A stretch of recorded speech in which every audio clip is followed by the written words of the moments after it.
Bueno, un saludo para todos. Mi nombre es Alex Purga. El día de la fecha vamos a hablar acerca del manejo de las fracturas del pilón tibial, en donde vamos a hacer foco a lo que es fundamentalmente las terapéuticas actuales, ¿sí? Para lo que es una entidad que hoy en día, si bien es poco frecuente, ¿sí? Recordemos que representa menos del 3% de las fracturas del miembro inferior. Son fracturas que la gravedad, ¿sí? Es de tal magnitud que hasta el día de la fecha existen diferentes estrategias, diferentes manejos terapéuticos, sobre todo la mayoría quirúrgicos, que justamente van a dar lugar al tratamiento de las mismas. En el día de la fecha, estas conductas, ¿sí? fueron evolucionando desde lo que inicialmente se consideraba como un manejo conservador hasta lo que fue evolucionando posteriormente, ¿sí? Con un manejo quirúrgico únicamente del peroné, sin el manejo de la tibia, a lo que se abogó posteriormente, ¿sí? Sander abogó por el manejo del peroné con una fijación mínima de lo que era la tibia, para que posteriormente otros referentes como Koch, Flaxman y Müller aboguen por una artrodesis, una artrodesis tibio-estragalina, ¿sí? De lo que se consideran las fracturas condinutas o también llamadas irreductibles. Bien, no es la idea hacer una somera descripción, ampliarnos en el concepto del pilón tibial, pero sí es importante que recordemos los patrones fundamentales que hacen a esta fractura.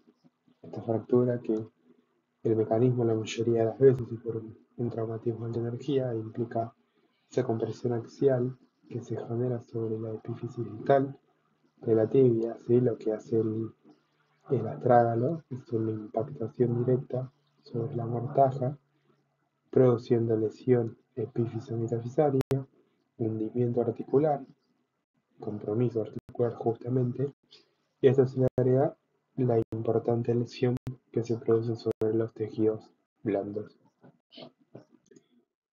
Lo que sabemos también es que existen, como en traumatología, múltiples clasificaciones de lo que son este tipo de fracturas.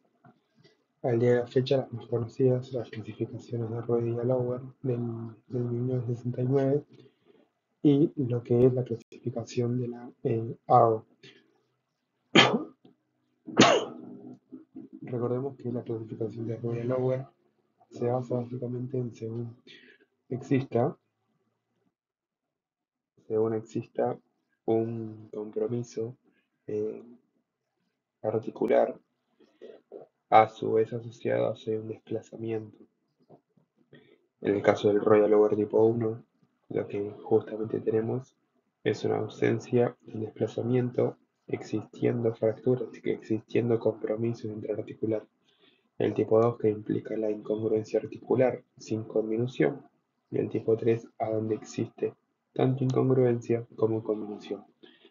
La clasificación de la OSI que describe a la tibia como el número 43 y como toda clasificación AO, A, B o C en función de si es extraarticular, si es parcialmente articular o si es completamente articular. Lo que vamos a saber si es que conociendo el concepto del pilón tibial, las 43A no entran, no entran en la clasificación porque son justamente fracturas extraarticulares. Al día de la fecha es importante también saber que muchos referentes discrepan en considerar si una fractura de pilón tibial es una Royal Lower 2 o es una Royal Lower 3, por lo que muchos autores también abogan por clasificar al pilón tibial en la clasificación de la AO. Como dice el concepto, no solo es quedarnos con la lesión ósea, sino con el gran compromiso que existe en los tejidos blandos, para lo cual existe esa clasificación de Tejerno, desde una indemnidad de lo que son los tejidos blandos hasta la formación de ampollas, o incluso lo que es la necrosis, el despegamiento cutáneo y el daño neurovascular importante. Si uno revisa la bibliografía de lo que es el tratamiento de la fractura del pilón tibial, uno se encuentra con un manejo que es desde la tracción, una tracción transcalcánea, la fijación, con lo que puede ser un tutor externo tipo delta o un tutor monoplanar, incluso hay tutores biplanares, y lo que también los sistemas, ¿sí? De lo que son básicamente las placas que se van a colocar en función de qué es lo que se haya afectado. Si uno se plantea lo que es el manejo de las fracturas del pilón tibial y uno se encuentra un paciente que tiene un mal pronóstico médico, un paciente que presenta una fractura, una rueda lumbar tipo 1, pero que es un paciente con una edad muy avanzada, uno podría abogar por una estrategia que al día de la fecha no es, la realidad no es una indicación que, que esté en completo auge, ¿sí? Que es el manejo con un yeso. La reducción cerrada con un yeso al día de la fecha no es una indicación de referencia porque no permite la vigilancia correcta de los tejidos blandos, no permite valorar, ¿sí? la progresión de la necrosis cutánea o incluso lo que es la infección de la misma. Y además porque es bastante frecuente la pérdida de la reducción. Por lo que este manejo, como comenté al principio, estaría limitado a un pequeño pool de pacientes. Lo que sí es una estrategia que al día de la fecha se sigue utilizando es la tracción de tipo transcalcánea, justamente porque va a ayudar a mantener, va a ayudar a lograr, ¿sí? La alineación adecuada de la fractura, en tanto y en cuanto a lo fundamental, en tanto y en cuanto no exista, ¿sí? Un impacto, una impactación de la parte central de la superficie articular. El manejo con la tracción transcalcánea además da la ventaja de que uno visualiza correctamente los tejidos blandos, maneja, ¿sí? el peso que le vamos a colocar al paciente y normalmente una fractura no desplazada en un plazo de 6 a 7 semanas podría justamente cambiarlo al manejo que implicaría lo que comentaba en un principio, que es con un sistema de inmovilización. En lo que respecta a las técnicas de reducción abierta y osteosíntesis, se siguió, incluso hoy en día muchos referentes, siguen algunos de los principios que llevan años, entre ellos uno que había sido sugerido por Rey, que es el de la técnica de 4 pasos. La técnica de 4 pasos implica, en primera instancia, tratar a lo que se consideraba, si hoy en día ya no se considera tanto, al peroné, a la llamada llave del tobillo, tratar al peroné, ¿sí? Por un abordaje generalmente posterolateral. ¿Por qué? Porque este primer paso lo que logra, ¿sí? Es la reducción del fragmento clave, entre comillas, el tubérculo de Tilloch-Chaput, que sirve como una guía a la reconstrucción posterior de la superficie tibial y a su vez restaura la longitud de la columna externa del tobillo. La columna es un término del que voy a hablar más adelante. Un segundo paso que implica la reconstrucción de la superficie articular, normalmente lo que es la fijación, ¿sí? con lo que son clavijas de la superficie articular, esto por un abordaje anteromedial y por una reducción que se hace adilateral a medial de los fragmentos, el injerto óseo autólogo, ¿sí? Como tercer lugar, más que nada cuando existe un hundimiento articular, y por último lo que es la osteosíntesis de la tibia. Debido a muchos buenos resultados que se dieron con esa estrategia sugerida por Reddy, con el correr de los años lo que comenzó a publicarse por varios autores fue la estrategia de la fijación externa. Ya en el año 1965, Jake preconizaba el uso, ¿sí? De lo que eran los tutores externos y la reconstrucción articular mediante la fijación interna con pequeños abordajes quirúrgicos. La función de lo que es el tutor, ¿sí? Es básicamente dirigida a lo mismo que hace una placa de sostén y a su vez se basa en el principio de la ligamento-taxis. Muchos autores, teniendo en cuenta a la fijación externa, abogaban a lo mismo, a fijar inicialmente el peroné, reconstruir y dar fundamentalmente el ligamento-taxis a la superficie articular. Estrategias con el tutor externo, que implicaban la colocación de un tutor tipo delta, o directamente, ¿sí?, fijar mediante los jams el calcáneo y con los jams la porción proximal de lo que es la tibia, y la ligamento-taxis como principio fundamental para que ayude progresivamente la reconstrucción de la superficie articular. Lo que se veía fue que algunos autores agregaban, además de lo que era la fijación externa, el paso de la reconstrucción del peroneo, ¿sí? Con el correr de los tiempos, lo que comienzan a publicarse también son algunos protocolos propuestos por Sirkin, que básicamente propone el tratamiento secuencial en dos tiempos, ¿sí? Un primer tiempo que implica fundamentalmente la estabilización con el tutor externo y la fijación con el peroné, y una vez que las partes blandas hayan mejorado, se produce el segundo tiempo, que es el de la reducción abierta y fijación interna de la tibia, más lo que es el autoinjerto óseo. Siempre la importancia de lo que cambia el paradigma en relación a las estrategias que se venían considerando es que con el tutor externo uno tiene un mayor manejo, contiene, digamos, lo que es una vigilancia y no daña tanto lo que son los tejidos blandos.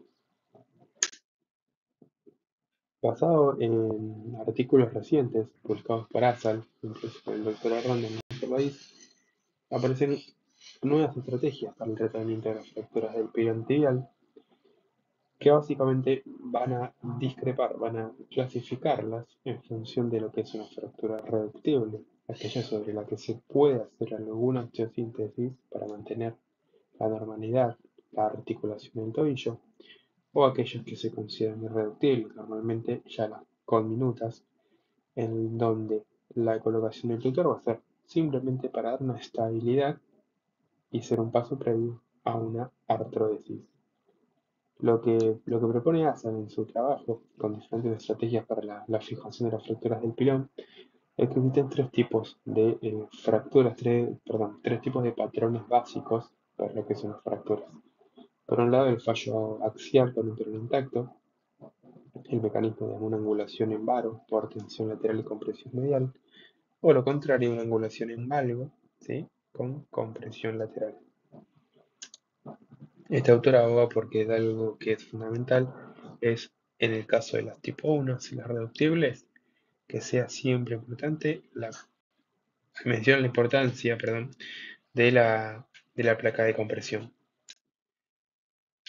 Lo que hace ASAL es preconizar el concepto de las tres columnas, dividiendo justamente la porción distal de la tibia en una columna medial, en una columna lateral y una columna posterior. Este es un perfil, ¿sí?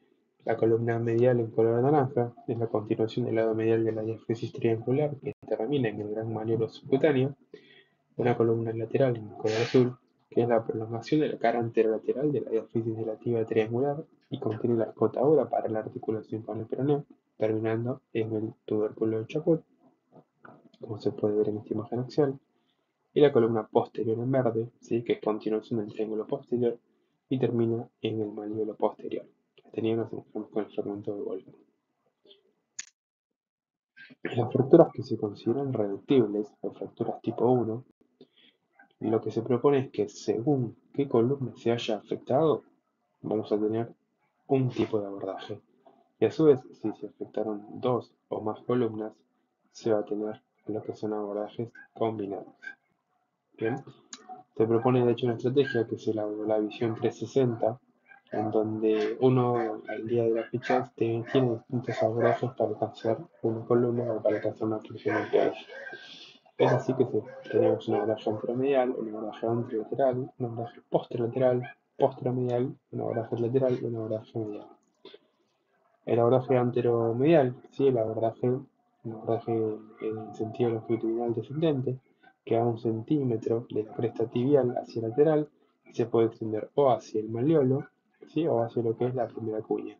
Permite acceder así hacia lo que es la cara anterior, generalmente hacia medial y posterior, ¿sí? De lo que es la tibia distal. Un abordaje anterolateral, que en este caso esta incisión se va a centrar en la articulación del tobillo, paralela al cuarto metatarsiano, y hacia lo que es la tibia y el peroné. Importante en este tipo de abordaje que debemos reparar al nervio peroneo superficial. Lo que hacemos es replegarlo hacia el lateral. También nos vamos a encontrar con un abordaje, que es el abordaje postero-lateral y el abordaje postero-medial. El abordaje postero-medial clásico es el abordaje que hacemos a lo largo del tendón del tibial posterior, llevando el flexor común de los dedos hacia el lateral, y permite una visualización de lo que es generalmente el 64% de lo que es la columna posterior. Recordemos que el abordaje posteromedial modificado, ¿sí? Es el abordaje que se hace 1 centímetro medial al Aquiles y lleva el flexor propio del hallux hacia lateral y el paquete aforo nervioso hacia lateral, dando una visualización de casi el 90%. Y por otro lado, el abordaje posterolateral, ¿sí? Que se hace entre el espacio que existe entre el borde lateral del tendón de Aquiles y el borde posterior de lo que es el peroneo, el hueso peroné, y la porción más posterior de lo que son los tendones peroneos. No solo se habla, ¿sí? De la importancia de los distintos abordajes, sino de que el fijador externo es el día de la fecha la estrategia fundamental que debemos tener para justamente el manejo inicial de las partes blandas y el manejo inicial de lo que es toda esa distracción, ese cizallamiento, esa combinación que existirá en lo que son estas fracturas del pilón tibial. Y también se habla de un concepto importante que es el de cuándo tratar realmente a una fractura del pilón tibial. Es importante tener en cuenta que si tomamos conducta, la misma se tome las primeras 6 a 12 horas, y si no la tomamos y vamos a hacer eventualmente nuestra síntesis, tomarla después de los 6 y mejor aún de los 10 días. ¿Por qué? Porque mientras tanto existe una ventana en donde lo que existen es la formación existe la síntesis de lo que son factores proinflamatorios y muchos marcadores inflamatorios, ¿sí? Que producen una destrucción y producen un daño importante sobre los tejidos blandos, que a su vez se potencia si nosotros hacemos maniobras invasivas. Por eso uno habla del signo de la arruga como una estrategia, ¿sí? Para saber que los tejidos blandos ya se encuentran en condiciones de hacer un abordaje sobre los mismos.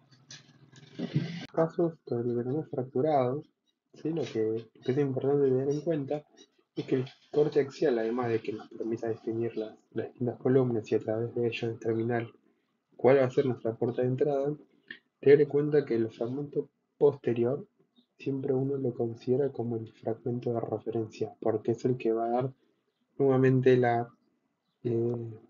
la llave o la puerta, digamos, para la reconstrucción de la superficie articular.